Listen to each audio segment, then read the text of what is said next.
ज़ुबान की सरफेस पे क्रैक्स का होना या फिशर टंग ये एक बहुत कॉमन इशू है। मैं डॉक्टर इमरान ज़ा एक बार फिर आपके साथ। आज का टॉपिक है फिशर टंग या दांतों पे क्रैकिंग लाइंस होना। आपने देखा होगा कि बहुत से लोग जब बात करते हैं, हँसते हैं तो उनकी ज़ुबान पे क्रैक्स या दरारें या बारीक शगाफ से होते हैं।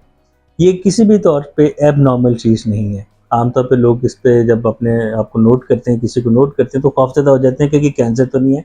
यहाँ मैं आपको यकीन दिला दूँ कि मेजॉरिटी ऑफ केसेस में ये कैंसर नहीं होता। ये एक आम सी एक कंडीशन है जिसकी कई वजूहात हैं।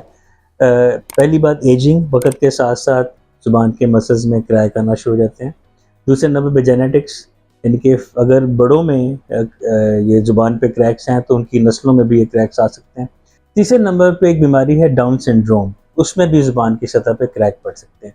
अब ये क्रैक्स किस शक्ल के होते हैं? आम तौर पे ये होता है कि ज़ुबान के दरमियान में या तो एक ग्रूव होती है लंबी सी, या सारी ज़ुबान के सफ़र मल्टीपल क्रैक्स हो सकते हैं, या ये होता है कि एक ज़ुबान की साइड पे भी क्रैक्स हो सकते हैं।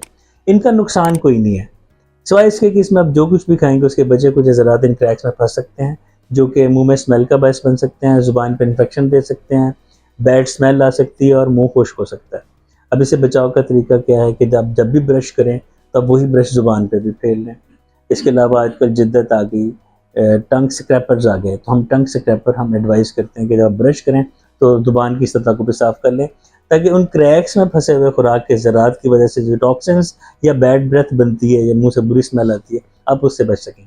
मुझे उम्मीद है मेरी वीडियो से आपको फ़ायदा होता होगा। मेरे चैनल पे मौजूद तमाम वीडियोज़ को पूरा देखें, कमेंट करें, लाइक करें, सब्सक्राइब कीजिए, सवालात करें ताकि उनके जवाबात दूँ मैं।